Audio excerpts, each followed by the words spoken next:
అందరికీ నమస్కారం అండి. ఈరోజు మనం ములగాడ సురేష్ కుమార్ గారు రచించిన తడిసిన రెక్కలు అనే ఓ చక్కటి కథను విందాం. ఇక కథలోకి వెళ్దాం. సార్, రాంప్రసాద్ గారి ఇల్లు ఇదేనా? ఎదురుగా సైకిల్ ఆగిన శబ్దం. ఆ తరువాత వినిపించిన ప్రశ్న వైపుకి తలెత్తి చూసి, అవును, నేనే. మీకు కొరియర్లో ఉత్తరం వచ్చింది సార్. ఎక్కడి నుండి? హైదరాబాద్ నుండి సార్. ఇదిగో ఇక్కడ సంతకం పెట్టండి. కవరు చేతికిచ్చి సంతకం కోసం మరో పేపర్ ఇచ్చాడు. ఎక్కడి నుండి బాబు ఉత్తరం? లోపల నుండి ప్రభావతి వచ్చి అడిగింది. హైదరాబాద్ నుండట. మన సుపుత్రరత్నం అఘోరించుంటాడు. అవేం మాటలండి? ముందు సంతకం చేయండి, ఆ అబ్బాయి నిలబడి ఉన్నాడు. సంతకం చేసిచ్చారు రాంప్రసాద్ గారు. వస్తానమ్మా, వస్తాను సార్. కొరియర్ అబ్బాయి వెళ్ళిపోయాక ఉత్తరం తీసుకుని అలా పక్కన పడేశారేంటండి? ఏది, ఏం రాశాడో అబ్బాయి? పడేయలేదులేవే, పక్కన పెట్టాను. ఏం రాసుంటాడని ఆలోచిస్తున్నాను. అసలు ఈ అడ్రస్ వాడికి ఎట్లా గుర్తుందో నాకు అర్థం కావటం లేదు. మీరు మరీను ముందా ఉత్తరం ఇటివ్వండి. కాకపోతే ఏమిటే, సరస్వతికి ఇప్పుడు 7 నుండి రేపు ఏప్రిల్కి 8 వస్తాయి. దానికి 2 నిండకముందే టాటా బాయ్ బాయ్ అంటూ పెళ్ళాన్ని చంకనేసుకుని చెక్కేశాడు ప్రబుద్ధుడు. ఇన్ని సంవత్సరాలకి మనం గుర్తొచ్చి ఉత్తరం రాశాడంటే వాడి మెమొరీ పవర్ చాలా గొప్పదన్నమాటేగా. ఎంతైనా మీ కొడుకేగా. ముందా ఉత్తరం ఇవ్వండి, చూద్దాం ఏం రాశాడో. నా కొడుకే కాదన్నానా? కాకపోతే చరిత్రలో తండ్రి మాట జవదాటని కొడుకుల్ని గురించి చదివాము.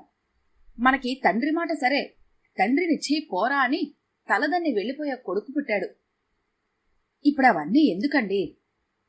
లేదు ప్రభా, ఒక్కసారి ఆలోచించు. నా కూతుర్ని, నా బిడ్డని, 2 ఏళ్ల పిల్ల తల్లిని కిరాతకంగా చంపేసి కిరోసిన్ స్టవ్ పేలి కాలిపోయిందన్నారు ఆ రాక్షసులు. అలాంటి వారి చేతిలో దాని పిల్లను వదిలేసి రమ్మంటావా? పెళ్ళాం చనిపోయిన సంవత్సరంలోపే మళ్లీ పెళ్లి చేసుకున్నాడు ఆ దరిద్రుడు.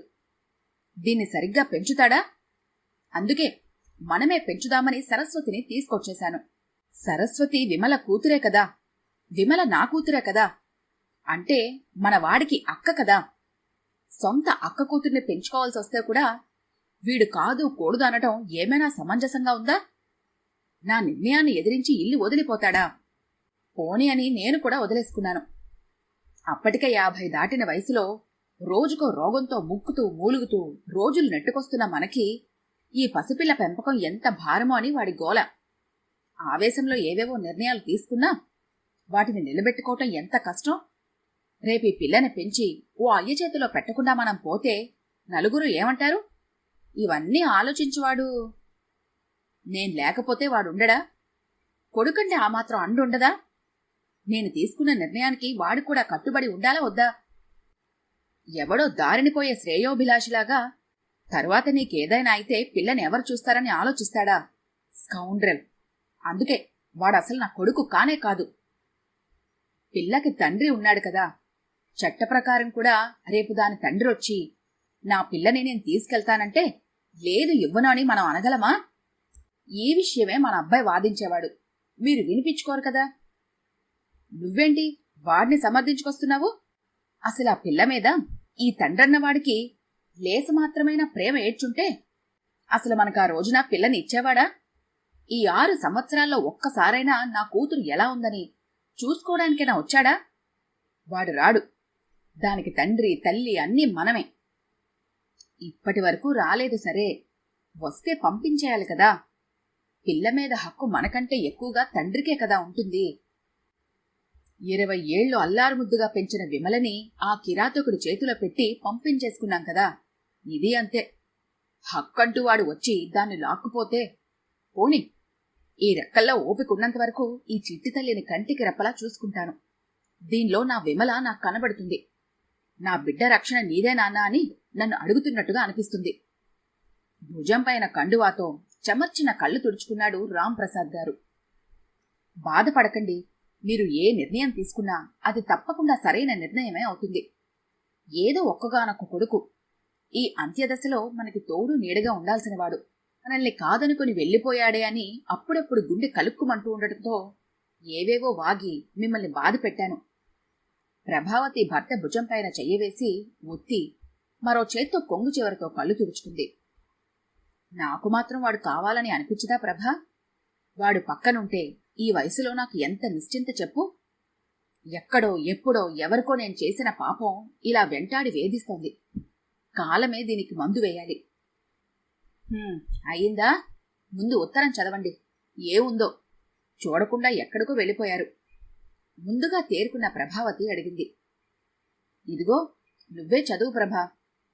ఉత్తరం ఇచ్చారు రాంప్రసాద్ గారు. కళ్ళజోడు కూడా ఇవ్వండి. అమ్మా నాన్నల పాదాలకి వెంకట్ నమస్కరించి రాయినది. నాన్నగారి ఆరోగ్యం బావున్నట్లు తలుస్తాను. ఆయనకి మా పైన కోపం పోయిందా? అమ్మా, చాలా కాలం తర్వాత ఉత్తరం రాస్తున్నానని నన్ను కోప్పడద్దు. క్షమించండి. నాకు పావనికి అభికి మిమ్మల్ని చూడాలనుంది. ఈ సంక్రాంతికి మీరు సరస్వతిని తీసుకుని హైదరాబాద్ రాగలరు. ఈ ఉత్తరం వెంట 6వ తేదీకి మీ ముగ్గురికి ట్రైన్ టికెట్ పంపుతున్నాను. స్టేషన్లో మిమ్మల్ని రిసీవ్ చేసుకుంటాము. నాన్నగారి ఆయుర్వేద వైద్యానికి సంక్రాంతి సెలవులు ప్రకటించి వెంటనే రండి. సరస్వతికి దీవెనలు. ఇట్లు మీ వెంకట్. అది ఉత్తరమా? ఆఫీసర్ ఆర్డరా? వాడు పెద్ద ఆఫీసర్ ఉద్యోగం వెలగబడితే మాత్రం తండ్రికి ఆర్డర్ వేస్తాడా? ఆ ఉత్తరాన్ని దాంతోపాటు వాడు పంపిన టికెట్ని చించి ముక్కలు చేసి పారే. ఆహాహా, పారేయద్దు. వాడికి తిప్పి పంపాయి. బుద్ధిరాని గాడిదికి. అమ్మా! సరస్వతి వస్తూనే పుస్తకాల సంచి వసారా మూలకి విసిరింది. ఏమే పిల్ల, ట్యూషన్కి ఇంతసేపు పట్టిందే ఈవేళ? ఈరోజు అయ్యవారింట్లో ఏదో పూజమ్మా, పులిహోర పెట్టారు. అరే, ఈ కవరేంటి తాత? ఉత్తరం వచ్చిందా? మీ మామయ్య దగ్గర నుంచే తల్లి. నిన్ను హైదరాబాద్ రమ్మని టికెట్ కూడా పంపించాడు. హాయ్, భలే భలే. ఎప్పుడు వెళ్తున్నాం? వెళ్లటం లేదట. ఉత్తరాన్ని టికెట్ని చించి పారేయమంటున్నారు మీ తాత. ఆహా, చించొద్దు. మామయ్య దగ్గరికి పోదాం. ఎందుకు తాత చించేయమంటావు? బ్యాడ్ బాయ్, మనం హైదరాబాద్ పోదాం. పిల్లని అనవసరంగా ఆశపడతావెందుకు ప్రభా? లేదమ్మా, అమ్మ ఒట్టినే అంటుంది. అంటే వెళ్తున్నామా? లేదమ్మా, ఉత్తరం ఏమీ రాలేదంటున్నాను. అబద్ధం. ఇదిగో కవరు. టు మల్లంపల్లి రాంప్రసాద్ గారు, ఫ్రమ్ ఎం వెంకట్. వెంకట్ అంటే మావయ్య కదా. ఉత్తరం వచ్చింది. ఎప్పుడు పోదాం చెప్పు ముందు తాత. వాడి దగ్గరికి ఎందుకమ్మా? మనం సంక్రాంతికి ఇంకెక్కడికైనా వెళ్దాం. లేకపోతే ఇక్కడే బావుంటుంది. బసవన్నలు, చెరుకు ముక్కలు అన్నీ చూడొచ్చు, తినొచ్చు కూడా. హైదరాబాద్ పోతే ఏమీ ఉండవు అక్కడ. మావయ్య ఉంటాడు కదా, అన్నీ చూపిస్తాడు. అభితోటి హాయిగా ఆడుకోవచ్చు. హైదరాబాద్ పోదాం. అక్కడ మనకి మర్యాద ఉండదమ్మా, నీకు తెలీదు.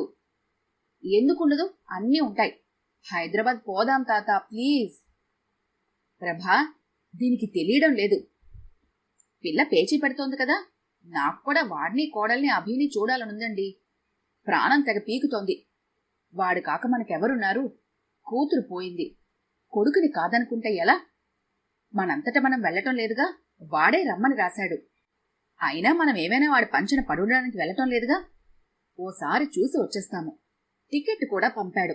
వెళదామండి. మీరు వెళ్ళండి, నేను మాత్రం రాను.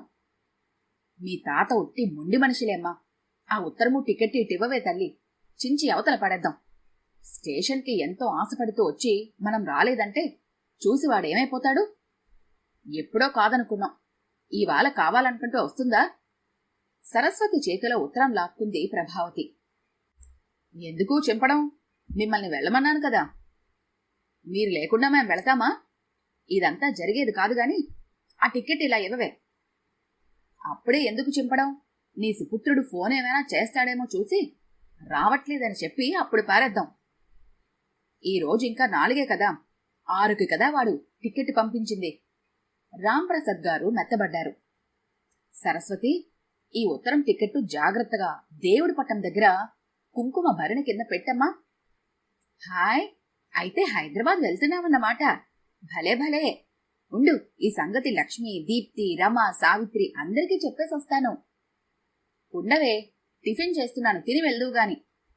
ప్రభావతి మాట పూర్తయ్యేలోగానే సరస్వతి తుర్రుమంది. నువ్వు పిల్ల ఆశపడ్డారని ఒప్పుకున్నాను గాని నా మనసుకి అసలు ఇష్టం లేదు ప్రభా ఈ ప్రయాణం. మీరు చాలా మంచివాళ్లండి అనేసి లోపలికి వెళ్ళింది ప్రభావతి. పడక కుర్చీలో వెనక్కి వాలి నిట్టూర్పు విడిచాడు రాంప్రసాద్ గారు. తాతా, హైదరాబాద్ వచ్చేసిందా? ట్రైన్ స్లో అవుతుంటే అడిగింది సరస్వతి. సికింద్రాబాద్లో ట్రైన్ దాదాపుగా అంతా ఖాళీ అయిపోయింది. ఇక్కడే దిగాలేమో అని అనుకుంటూ ఉండగానే తెల్లటి డ్రెస్లో చేతిలో రాంప్రసాద్ ఫ్రం భద్రాద్రి అన్న బోర్డు పట్టుకుని ఒక వ్యక్తి కిటికీ దగ్గరికి వచ్చి, నమస్తే సార్. నమస్తే అమ్మా, సార్ పంపించారు రండి. సార్ అంటే వెంకట్ సార్. సార్ కారు పంపించారు. నేను వారి డ్రైవర్ని. పేరు మూర్తి. వాడు రాలేదా? రాంప్రసాద్ గారి గొంతులో అసంతృప్తి గరుకుగా పలికింది. హాయ్, మామయ్య కారు పంపించాడా? తాత పద పోదాం. ఎక్కడా కారు? నేను ముందు కూర్చుంటాను. సరస్వతి సంబరపడిపోతోంది. ఏమిటి ఆలోచిస్తున్నారు? కారు పంపించాడుగా, దిగండి. ప్రభావతి గొంతులోనూ కొడుకు రాలేదనే దిగులు కనబడింది. స్టేషన్కి ఇల్లు చాలా దూరంగా ఉన్నట్టుందే. అరగంట ప్రయాణం తర్వాత అన్నారు రాంప్రసాద్ గారు. వచ్చేశాం సార్, ఇంకో 10 నిమిషాలు. విజయపురి కాలనీ. కారు ఓ మలుపు తిరుగుతుండగా వీధి చివర్లో ఉన్న బోర్డు చదివింది సరస్వతి. వచ్చేశాం మామయ్య కాలనీకి అరిచింది చప్పట్లు కొడుతూ. స్వతంత్రంగా విశాలంగా ఉన్న ఓ ఒంటి మేడ ఇంటి ముందు కారు ఆపాడు మూర్తి. ఇదేనయ్యా ఇల్లు, దిగండి. సామాన్లు నేను తెస్తాను, మీరు లోపలికి వెళ్ళండి. అటు తిరిగొచ్చి ప్రభావతి ఉన్నవైపు డోర్ తీసి పట్టుకున్నాడు. దిగి గేటు దగ్గరికి నడిచి నిలువెత్తి ఎత్తున్న నల్లటి బలమైన ఇనుపు గేటు తీద్దామని చెయ్య వేసిందో లేదో కెవ్వుమని అరిచి వెనక్కి పడబోయింది.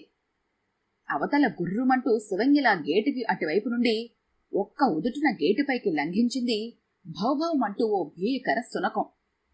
ప్రభా గట్టిగా కేకవేసి భార్య దగ్గరికి చేరుకొని గజగజా వణుకుతున్నామని పొదవ పట్టుకున్నారు రాంప్రసాద్ గారు. మూర్తి గేటు దగ్గరికి దూకి కుక్కని పట్టుకున్నాడు. అప్పటికి ఇంట్లోని వారంతా అక్కడికి చేరుకున్నారు. అమ్మా అమ్మా, కొడుకు పిలుపుకు ఈ లోకంలోకొచ్చిందే ప్రభావతి. చూసుకోవద్దా ఇడియట్, ముందు దాన్ని తీసుకెళ్లి లోపల కట్టాయి. మూర్తిని చీవాట్లు వేసింది కోడలు. తేరుకొని నెమ్మదిగా లోపలికి వెళ్లారు అందరూ. సోఫాలో కూర్చుని కోడలిచ్చిన మంచినీళ్లు గొంతులో పోసుకున్న తర్వాతగాని పూర్తిగా తేరుకోలేకపోయింది ప్రభావతి. అమ్మ పక్కనే కూర్చున్నాడు వెంకట్. రాత్రి ఆఫీస్లో లేట్ అయిపోయిందమ్మా, పొద్దున్నే లేవలేకపోయాను. స్టేషన్కి రాలేకపోయినందుకు సంజాయిషి ఇచ్చుకున్నాడు. చిన్నదైనా చక్కగా ఉన్న ఇల్లు. ఇంటి నిండా ఓ ఆధునిక సంసారంలో ఉండవలసిన అన్ని వస్తువులు, కారు, డ్రైవరు వెంకట్ మంచి స్థితిలో ఉన్నట్లు చెప్పకనే చెబుతున్నాయి. ఆరోగ్యం ఎలా ఉంటోంది మావయ్య గారు? కోడలు వేసిన మొదటి కుశల ప్రశ్న. నాన్నగారికే, ఆయనే అందరి రోగాలు కుదురుస్తూ ఉంటారు. చెప్పాను కదా, ఆయుర్వేద వైద్యులని. బాగానే ఉంటోందమ్మా. ఇప్పటి వరకు ఎవరినీ ఇబ్బంది పెట్టే స్థాయికి నన్ను తీసుకెళ్లలేదు. కొడుకు దగ్గర లేడనే మాట వాళ్లకి వినిపించాలని అన్నారు రాంప్రసాద్ గారు. కొద్దిసేపు నిశ్శబ్దం తర్వాత కోడలు లోపలికెళ్లి అందరికీ కాఫీ తీసుకొచ్చింది. ఆ అమ్మాయి కూడా ఏదైనా ఉద్యోగం గట్రా? అవునమ్మా, పావని ఇక్కడికి దగ్గరలోనే గాయత్రి అకాడమీలో కామర్స్ లెక్చరర్గా పనిచేస్తోంది. కామర్స్ తన స్పెషలైజేషన్ కదా. మరి ఇంట్లో? వీడికోసమా? పొద్దున్నే స్కూల్కి వెళ్ళిపోతాడు. 8 నుండి 6 దాకా అరగదీసేస్తున్నారు. టిఫిన్, భోజనం అన్నీ వాళ్లే. పొద్దున్న డ్రైవర్ దింపొస్తాడు, సాయంత్రం నేను తీసుకొస్తాను. మా ఆఫీస్ కంటే వీడి స్కూలే ఎక్కువ టైం పనిచేస్తోంది. కొడుకుని ఒళ్ళోకి చేర్చుకుని వాడి తల నిమురుతూ చెప్పాడు వెంకట్. మీ అందరూ ఎవరి దారిని వాళ్లు పోతే ఈ ఇల్లు అసలే ఊరికి దూరంగా ఉన్నట్లుంది. కెప్టెన్ ఉందిగా, అదేనమ్మా. ఇందాక నీ మీద పడబోయిందే అది. మేలుజాతి కుక్క. మాటలాడలేదు గాని మిగతా అన్ని పనులు మనుషుల కంటే బాగా చేస్తుంది. మా ఫ్యామిలీలో అదొక మెంబర్. నీ మొహం పెంపకం. అలా అది మీదపడి కండలు పీకేస్తే ఎవడో నీ మీద కేసు పెట్టేస్తాడు, జాగ్రత్త అనుకున్నాడు అతని తండ్రి. కెప్టెన్ ఇప్పటి వరకు అమ్మని చూడలేదు కదా. ఎవరో అపరిచితులు గేటు మీద చెయ్యి వేశారని అనుకుంది. ఒకసారి అలవాటు పడితే మర్చిపోదు. అమ్మో, కుక్కలంటే నాకసలే భయం రా. అందున అది సింహంలా ఉంది. దాని పెద్ద నోరు, కోరలు అవి చూసి నాకు పై ప్రాణాలు పైనే పోయాయి. కొత్తవాళ్లం వచ్చామని ఇందాకటి నుంచి అరుస్తూనే ఉంది చూడు. కట్టేశామని అరుస్తోందమ్మా. అదీకాక ఈవేళ మార్నింగ్ వాక్ కూడా తీసుకెళ్లేదని దాని గొడవ అని చెప్తూనే, మూర్తి, కెప్టెన్ని వదిలేయ్ అన్నాడు. అమ్మో, వద్దురా బాబు, నాకు చచ్చే భయం. మేమున్నన్నాళ్ళు దాన్ని కనబడకుండా కట్టేరా నాయనా. ప్రభావతి మాట పూర్తయ్యేలోగానే కెప్టెన్ పులిలాంటి నడకతో అక్కడికి ప్రవేశించింది. కూర్చున్న కుర్చీలో కాళ్లు రెండు పైకి పెట్టుకుని పక్కనే ఉన్న కొడుకు చేతిని గట్టిగా పట్టుకుంది ప్రభావతి. కట్టేయమని చెప్పరా అంది. భయం లేదమ్మా, చెప్పానుగా, జాతి కుక్కని, ఏం చేయదు. Captain, come here. అది దగ్గరకొచ్చింది. ఇది మా అమ్మ. అమ్మ, మై మదర్, షేక్ హ్యాండ్ ఇవ్వు. ఒక నిమిషం ప్రభావతి కాళ్ళని వాసన చూసి కుడికాలెత్తి షేక్ హ్యాండ్ లాగా నిలబడింది. వద్దురా, నాకు దాన్ని చూస్తుంటే భయంగా ఉంది. కట్టెలా బిగుసుకుపోయిన ప్రభావతి ఎలాగో గొంతు పెగుల్చుకుని గొరిగింది. సరే, షేక్ హ్యాండ్ వద్దులే, నమస్తే పెట్టు. కొద్దిగా వెనక్కి వెళ్లి ముందు కాళ్ళు పూర్తిగా నేలకి ఆంచి తలా వాటి మధ్యన పెట్టింది. గుడ్. నాన్నగారికి కూడా నమస్తే పెట్టు. తండ్రి వైపు చూపిస్తూ అన్నాడు. రాంప్రసాద్ గారి వైపు తిరిగి మళ్లీ అలానే చేసింది కెప్టెన్. ఏది, షేక్ హ్యాండ్ ఇవ్వు. రాంప్రసాద్ గారు ముచ్చట పడ్డారు. ముందుకు వెళ్లి ఆయనకి దగ్గరగా నిలబడి కుడికాలు ఎత్తి షేక్ హ్యాండ్ కోసం చాపిన ఆయన చేతిలో పెట్టింది. చాలా బలంగా ఉందిరా. ఆ కాలుని కొద్దిగా ఊపి వదిలేస్తూ అన్నారు. తాత, నేను కూడా షేక్ హ్యాండ్ ఇస్తాను. మావయ్య, నాకు ఇమ్మని చెప్పవా? కెప్టెన్ ఆమె దగ్గరికి కూడా వెళ్లి కాలెత్తి నిలబడింది. హాయ్, భలే భలే, షేక్ హ్యాండ్, షేక్ హ్యాండ్. పిల్లలిద్దరూ దానితో చేరిపోయారు. చూడమ్మా పావని, బాబు వచ్చేసినట్టున్నాడు. వాకిట్లో కారాగిన అలికిడికి లోపలికి చూస్తూ అన్నాడు రాంప్రసాద్. ఏమిట్రా, 4 అయ్యింది, అప్పుడే ఆఫీస్ విడిచిపెట్టేశారా? లేదు నాన్న, పర్మిషన్ పెట్టొచ్చాను. ఉత్సాహంగా లోపలికి దూసుకుని పోతున్న కొడుకు వెంబడే లోపలికి తను వెళ్లారు రాంప్రసాద్ గారు. లోపలికి వెళ్లగానే హాల్లో కూర్చుని టీవీ చూస్తున్న తల్లి దగ్గర నేలమీదే కూర్చుండిపోయాడు వెంకట్. పైన కుర్చీలో కూర్చోనాన్నా, బట్టలు నలిగిపోతాయి. పర్లేదు గాని ఇలా చూడమ్మా. జోబులోంచో కవర్ తీసి చూపిస్తూ అన్నాడు. ఏమిట్రా అది? చదువు. ఇదేదో ఇంగ్లీష్లో ఉంది, మీ నాన్నగారికివ్వు, చదువుతారు. చదవడం ఎందుకు, విషయం చెప్పరా? రాంప్రసాద్ గారు అందుకున్నారు. హిందీ ఛానల్ జమ్ టీవీ వాళ్ళ దగ్గర నుండి నాన్న.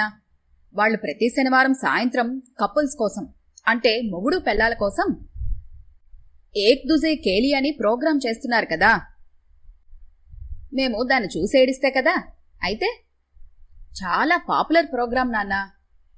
అలాగా నాన్నా, అందులో మీ ఇద్దరికి ఏమైనా ప్రైజ్ వచ్చిందేంట్రా? అమ్మ భలే కరెక్ట్గా ఊహిస్తుంది. ప్రైజ్ ఇంకా రాలేదు గాని సౌత్ ఇండియా సెమీఫైనల్స్లో మా జంట గెలిచిందమ్మా. ఫైనల్స్కి వచ్చామన్నమాట. అందులో కూడా గెలిస్తే అప్పుడిస్తారు ప్రైజు. నీకు ఆ తెలివి ఉందిరా, మీ ఇద్దరికే వస్తుంది ప్రైజు. ఫైనల్స్ ఎప్పుడురా? రేపు 11వ తారీఖున షూటింగ్ నాన్నా. వచ్చే 11ఏనా? అయితే నేను కూడా వస్తాను షూటింగ్కి. సరస్వతి కళ్లల్లో సంబరం. మనం అప్పటిదాకా ఉంటామటే 2 రోజుల్లో బయలుదేరాలి. అక్కడ ఇంట్లో ఎవరూ లేరు కదా. గేదెల్ని ఆ రామయ్య గారి మీద వదిలొచ్చాం. రాంప్రసాద్ గారు అన్నారు. షూటింగు ఇక్కడ కాదు నాన్న, ముంబైలో. ముంబైలోనా? రాంప్రసాద్ ప్రభావతిలో ఎవరు ముందు షాక్ అయ్యారో తెలియలేదు. 11న షూటింగ్ చేసి సంక్రాంతి రోజున ప్రసారం చేస్తారు, సాయంత్రం 7:30కి. బాగానే ఉంది గాని ముంబై దాకా వెళ్ళొచ్చేసరికి ఎంతో ఖర్చవుతుంది కదా. ప్రైజ్ డబ్బులు దానికే సరిపోతాయేమో. ఫ్లైట్ టికెట్స్ వాళ్లే పంపించారమ్మా, ఆ కవర్లోనే ఉన్నాయి చూడు. ఇక్కడి నుండి విమానంలో అక్కడికి తీసుకెళ్లి చేస్తారా ప్రోగ్రాము? హారి వీళ్ళ దుంపతెగా. అంటే దీని మీద వాళ్ళకెంత లాభం ఉండి ఉంటుందంటావు? పొద్దున వెళ్ళి సాయంత్రం వచ్చేయడమేనా? ముందు రిహార్సల్స్ ఉంటాయి కదా. 8న వెళతాము, షూటింగ్ అయిపోగానే వచ్చేస్తాము. 8 రేపే కదా? అవునమ్మా. ఏడ్చినట్టే ఉంది. మేమిలా రావటం, మీరలా బయలుదేరటం. మాక్కూడా ఇప్పుడో రేపు బయలుదేరేటట్టుగా టికెట్ తీరా ఊరెళ్ళిపోతాము. అవును బాబు, నిన్ను చూశాం కదా, ఇల్లు వాకిలి అంతా చాలా బావున్నాయి. మళ్ళీ వచ్చినప్పుడు కొన్నాళ్ళు ఎక్కువ రోజులు ఉంటాంలే. భలే వాళ్ళమ్మా, ఇంతా వచ్చింది ఒక్కరోజు ఉండడానికా? మేమలా వెళ్ళి ఇలా వచ్చేస్తాము. టీవీలో నా ప్రోగ్రాం చూడకుండా వెళ్ళిపోతారా ఏ? అది కాదురా, అక్కడ ఇల్లు వాకిలి పైవాళ్ళకి వదిలేసి వచ్చాం కదా. అది నువ్విన్నాళ్లకు ఉత్తరం రాసి టికెట్టు కూడా తీసి పంపించావు కదా. 2 రోజులని బయలుదేరొచ్చాము. నేను చెప్తుంటే మీ అబ్బాయి వినిపించుకోలేదత్తయ్య. అత్తయ్యని మామయ్య గారిని వదిలేసి ఎలా వెళ్తామండి అంటే నన్ను నోరు మూసుకోమన్నారు. వెళ్ళండి, వెళ్ళి మేం ముంబై రావట్లేదని ఆ టీవీ వాళ్ళకి ఫోన్ చేసి రండి. కోడలి మాటకి పెద్దవాళ్ళిద్దరూ ఉలిక్కిపడ్డారు. అదేమిటమ్మాయి, మా కోసం మీరు ప్రయాణం మానుకోవడమేమిటి? రాంప్రసాద్ గారు తరువాత మాట కోసం తడబడ్డారు. ఇల్లు వాకిలి వదిలేసి వచ్చామనే బాధ తప్ప మాక్కూడా ఏవన్నా పెద్ద పనా పాడా? ఎక్కడున్నా ఒకటే. 2-3 రోజుల్లో వచ్చేస్తా ఉంటున్నారుగా. వెళ్ళి టీవీలో ఇచ్చి అన్ని ప్రైజులు పట్టుకురండి. ప్రభావతి అందరి తరపున హామీ ఇచ్చేసింది. ఏమండి, మిమ్మల్నే ఓసారి ఆ టీవీ కట్టేసిలా రండి. ఇంటి వెనుకున్న ఖాళీ స్థలం నుండి ప్రభావతి పిలుస్తుంటే అటువైపు వెళ్లారు రాంప్రసాద్ గారు. దీన్ని చూడండి, పొద్దున్న వేసిన బ్రెడ్డు అలానే ఉంది. తరువాత పోసిన పాలు కనీసం వాసన కూడా చూడలేదు. పచ్చి మంచినీళ్లు కూడా తాగలేదండి నిన్నటి నుంచి. ఇంట్లో వారి మనుషులు కనిపించకపోతే జంతువులు అంతే ప్రభా, బెంగ పెట్టుకుంటాయి. ఏమీ తినకపోతే దానికేమైనా అయితే? ఏమీ అవదులే, నెలల తరబడి ఎదురు చూస్తాయట. ఎక్కడో చదివాను. మీకేం తెలీదు. పులిలా ఉండే కుక్క పిల్లిలా ముడుచుకొని పడి ఉంటే ఏదేదో చెబుతారు. నన్నేం చేయమంటావు? ఏదైనా చెయ్యండి, అందుకేగా మిమ్మల్ని పిలిచింది. దగ్గరికెళ్తే కరకరలాడించేసేలా ఉంది. నేనేం చేయగలను? ఆ డ్రైవరేడి? వాణ్ణి పిలిస్తే సరి. వాడి పొద్దున్న దీన్ని కట్టేసి బ్రెడ్డు పాలు పోసి మాయమైపోయాడు. మళ్ళీ కనబడలేదు. ప్రభా, దగ్గరికెళ్లకు. కుక్క కరిచిందంటే తర్వాత చచ్చే చావు. కెప్టెన్, ఇలారా, ఇది తిను. ప్రభావతి బ్రెడ్ ముక్కలు ఏరు పెడుతుంటే చక్కగా తినేసింది. తరువాత పాలు కూడా తాగేసింది. ఏవండి, ఇది నా మాట చక్కగా వింటోందండి. ప్రభావతి సంబరపడింది. అలా మొదలైంది వారి స్నేహం. ఆ ముగ్గురికి కెప్టెన్దే లోకమైపోయింది. పొద్దున్న మార్నింగ్ వాక్. ప్రభావతి కూడా వస్తేనే గాని కెప్టెన్ బయలుదేరదు. తరువాత రాంప్రసాద్ గారికి పేపర్ తెచ్చిస్తుంది. ఆయన మొక్కలకు నీళ్లు పోసినంతసేపు అక్కడే ఉంటుంది. సరస్వతితోటి ఆడుకుంటుంది. బాల్ విసిరేస్తే మళ్లీ తెస్తుంది. ప్రభావతి లేచి నిలబడితే చాలు, ఆమె చెప్పులు తెచ్చి కాళ్ల దగ్గర పెడుతుంది. దానికి ఆకలేస్తే ఇంటి వెనక ఖాళీ స్థలం దగ్గరికి పరిగెత్తి దాని ప్లేటు వద్ద నిలబడి మురుగుతుంది. ఒక మనిషిలాగా ఏ పని చెప్పినా చేస్తోంది. 11వ తేదీ సాయంత్రం వెంకట్ ముంబై నుండి ఫోన్ చేశాడు. ఎలా ఉన్నారని అడిగాడు. షూటింగ్ ఇంకా పూర్తవ్వలేదు అన్నాడు. కనుక ఆ రోజు బయలుదేరట్లేదు అన్నాడు. ముంబైలోని పావని వాళ్ల నాన్నగారింట్లోనే ఉన్నామన్నాడు. ఆ రోజు అభికి కొద్దిగా జ్వరం వచ్చింది అన్నాడు. 13న మళ్లీ ఫోన్ చేశాడు వెంకట్. ప్రోగ్రాం ఎల్లుండి 7:30కి టీవీలో వస్తుంది చూడమన్నాడు. అభికి జ్వరం తగ్గకపోవటం వల్లే పండుగ ఎలాగూ వచ్చేసింది కనుక వాళ్ల మామగారు బలవంతం పెట్టడం చేత రావటం కుదరలేదు అన్నాడు. పగలంతా కెప్టెన్ తోటి, సాయంత్రమైతే టీవీతోటి రాంప్రసాద్ గారి కుటుంబానికి అక్కడ తెలియకుండానే రోజులు గడిచిపోతున్నాయి. సంక్రాంతి నాడు ప్రభావతి ఓపిగ్గా చేతనైనంత కష్టపడి పిండి వంటలు, పాయసం అన్నీ చేసింది. సాయంత్రం అయ్యేసరికి అంతా టీవీ దగ్గరికి చేరిపోయారు. ప్రోగ్రాం మొదలైంది.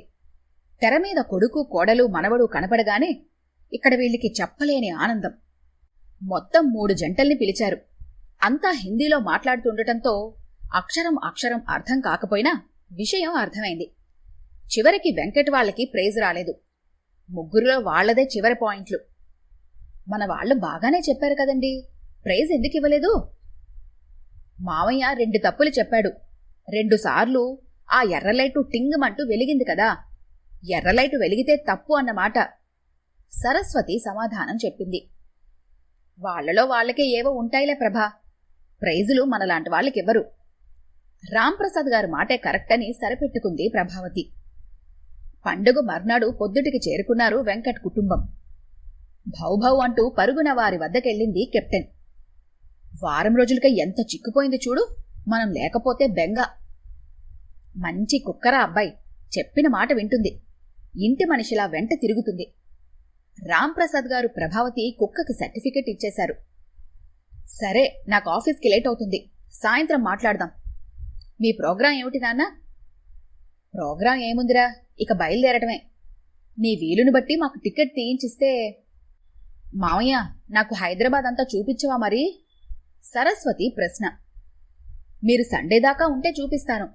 నాన్నగారు ఉండలేమని అంటున్నారు మరి. సండే అంటే వారం ఉందే పిల్ల, అప్పటిదాకా ఉండడం కుదరదులే గాని మళ్ళీ ఎప్పుడైనా వచ్చి చూస్తాంలేరా. అయినా చిన్నపిల్ల, దీనికేం అర్థమవుతాయి? ఇప్పుడు చూపించినా కూడా కొంచెం పెద్దయిన తర్వాత అన్నీ తెలుస్తాయి. ఈ రోజుకో రేపటికో టికెట్ తీసేసుకోమా అందరికీ. ప్రభావతి సరస్వతి కోర్కెను కొట్టి పారేసింది. సరే, ఆఫీస్కి వెళ్ళి ఫోన్ చేస్తాను ఏ సంగతి. బాబూ మూర్తి, ఆ బ్యాగు ఈ సీటు కింద పెట్టేయ్. ఇది మనదే కదా, ఇలా ఇవ్వు. ఇక్కడే తగిలించుకొని పడుకునేటప్పుడు తల కింద పెట్టుకుంటాను. ట్రైన్లోకి ఎక్కిన తర్వాత సామాను సర్దుకుంటూ అంటోంది ప్రభావతి. మనం సర్దుకుందాంలే ప్రభా, ఆ అబ్బాయిని ఇబ్బంది పెట్టకు. పర్వాలేదులే సార్, పెద్దమ్మగారు చాలా మంచోరు. ఇందా ఈ 200 ఉంచు, మా కోసం చాలా కష్టపడ్డావు. మూర్తి వద్దంటున్నా అతని చేతిలో పెట్టింది ప్రభావతి. కుక్కని జాగ్రత్తగా చూడయ్యా. అలాగేనమ్మా. మావయ్య రాలేదే? స్టేషన్లో ఉంటాడన్నావుగా. ఆఫీసు నుండి డైరెక్ట్గా వస్తానన్నాడమ్మా. కారు మనకి పంపించేశాడు కదా, ఆటోలో అవి పట్టుకొని రావాలి. అదిగో మాటల్లోనే వస్తున్నాడు. ఏరా, ఇబ్బంది పడ్డావా? మీటింగులు నాన్నా, మధ్యలోనే లేచొచ్చేశాను. అన్నట్లు టికెట్టు జాగ్రత్తగా పెట్టుకున్నారా? అమ్మా, నీకోసం పావని చీర అది తీసుకుంది, ఇచ్చిందా? అన్నీ ఇచ్చిందిలేరా. నాకు చీర, సరస్వతికి డ్రెస్సు. నువ్వు జాగ్రత్తగా ఉండు. రోజు పెందరాలే ఇంటికి వెళ్ళు. ట్రైన్ బయలుదేరుతోంది, నువ్వు కిందకి దిగరా. ఉంటాను, టాటా. వెంకట్ కనుమరుగయ్యేంతవరకు చెయ్యి ఊపుతూనే ఉన్నారు ప్రభావతి, సరస్వతి. మానింటికొచ్చాం, వాళ్ళు అటుపోయారు. వచ్చినట్టు లేదు, ఉన్నట్టు లేదు. ఇంకోసారి ఎక్కువ రోజులు ఉండేలా రావాలి. ప్రభావతి స్వగతంలో అనుకున్నట్టే పైకనేసింది. అమ్మా, ఆకలేస్తోంది, ఏదైనా పెట్టు. నీకు ట్రైన్ ఎక్కగానే ఆకలేస్తోందే. ఆ ప్లాస్టిక్ కవర్లో అత్త ఏవో పెట్టింది, తీసుకొని తిను. నువ్వే తీసిపెట్టు. ఇక తప్పదన్నట్టుగా తనే లేచి కవర్ అందుకుంది ప్రభావతి. ఈ కవర్లో ఈ కాగితాలేంటి? అభి నా బొమ్మ గీశాడమ్మా. గీసి నాకు గిఫ్ట్గా ఇచ్చాడు. చూడు ఎలా గీశాడో. పెద్ద ముక్కు, 2 పిలకలు, కాళ్ళు చూడు పుల్లల్లాగా ఎలా గీశాడో. ఇది నేనంట. చిన్నపిల్లవాడు కదా, బాగానే గీశాడులే. రంగులు కూడా వేశాడు. ప్రభావతి అబ్బురుపడి కళ్ళజోడు పెట్టుకుని ఆ కాగితం వంక చూస్తోంది. ఆ తెల్ల కాగితం వెనకవైపు ఏవో అక్షరాలు కనబడ్డాయి. కాగితం వెనక్కి తిప్పి చూసింది. అది ఉత్తరం. డియర్ బేబీ, ఫోన్ డెడ్ అయింది, అందుకే లెటర్ రాస్తున్నాను. బాంబేలో టీవీ వాళ్ళు ఆఫీసు ఇక్కడ దగ్గరే. వెళ్ళి చూసొచ్చాను. Everything is okay. మీరు బయలుదేరొచ్చేయండి. ఒకటే ప్రాబ్లం, అక్కడ కెప్టెన్ని ఎవరు చూసుకుంటారు? మూర్తి కూడా 1 వీక్ లీవ్ కావాలని అడిగాడని వెంకట్ చెప్పాడు. నో అదర్ వే అవుట్, తప్పదు. వెంకట్ వాళ్ల మదర్ని ఫాదర్ని రప్పించాలి. నేనతనికి అదే చెప్పాను, నువ్వు కూడా చెప్పు. ఈ రోజుల్లో బయట వాళ్లను నమ్మలేము. కెప్టెను చాలా సెన్సిటివ్. దాన్ని జాగ్రత్తగా చూసుకునే వాళ్ళు ఉంటేనే తింటుంది, తిరుగుతుంది. వీలైతే ఇంటిని దాన్ని జాగ్రత్తగా చూసుకుంటారు. వెంటనే లెటర్ రాసి వాళ్ళని పిలిపించండి. టికెట్ కూడా కొని లెటర్తో పాటే పంపించండి. కన్ఫామ్గా ఉంటుంది. యుకుని చూసి వాళ్ళు కూడా హ్యాపీ ఫీల్ అవుతారు. Go ahead. వాళ్ళు రాగానే వాళ్ళనక్కడుంచి మీరిక్కడికి వచ్చేయండి. ఫోన్ బాగుపడిన వెంటనే ఫోన్ చేస్తాను. Take care of yourself. With love, colonel K S Rao. అది పావనికి వాళ్ల నాన్నగారు ముంబై నుండి రాసింది. ఉత్తరం చదివి మెదడు మొద్దుబారిపోయినట్టుగా అనిపించింది ప్రభావతికి. తేరుకున్నాక మళ్లీ చదివింది. అదే మాటలు, అదే సందేశం. ఎంత మోసం అని గట్టిగా అరవాలనిపించింది ఆమెకు. గుండెని ఎవరో పిండినట్లుగా ఉంది. తమని ఎంత పిచ్చివాళ్ళని చేశాడు తన కన్న కొడుకు. మనసు ఆక్రోశించింది. కళ్ళు అశ్రుపూరితాలైనవి. చేతిలో ఉత్తరం విసిరేద్దామనుకుంది. భర్తకు తెలియకుండా ఉండాలని, ఆయనన్నా తృప్తిగా ఉండని అని అనుకుంది. కాని ఆమె వల్ల కాలేదు. గుప్పెట్లో ఉత్తరాన్ని పట్టుకుని భర్తకు దగ్గరగా జరిగి, ఆయన భుజానికి తల అంచి ఎలాగో గొంతు పెగల్చుకుని, ఈ ఉత్తరం చదివారా అని అడిగింది. కోడలి వాళ్ల నాన్న రాశాడు. లేదు, చదవక్కర్లేదులే. రాంప్రసాద్ గారి గొంతులో నిర్లిప్తత. ఏమండి, మనం మోసపోయామండి. వాళ్ళు మనని పిచ్చివాళ్ళని చేసి. నాకు తెలుసు ప్రభా. పేపర్లో ఈ రోజుకు ట్రైన్లో టిక్కెట్లు లేవని వేశారు. వాడేమో దొరికాయి అన్నాడు. టికెట్ చూశాను. ఇది 2వ తేదీనే కొన్నారు. అంటే రప్పించడానికి పంపేయడానికి ఒకేసారి కొన్నాడన్నమాట. ఛెహ్, ఇదో అనుభవం, ఇదో పాఠం. ఏడుస్తున్న భార్య భుజం చుట్టూ చెయ్యవేస్తూ అన్నారు రాంప్రసాద్ గారు. ఈ కథ గంట మీకు నచ్చినట్లయితే లైక్ చేయండి, షేర్ చేయండి. మరిన్ని ఇంట్రెస్టింగ్ కథల కోసం మా ఛానల్ని తప్పకుండా సబ్స్క్రైబ్ చేసుకోండి.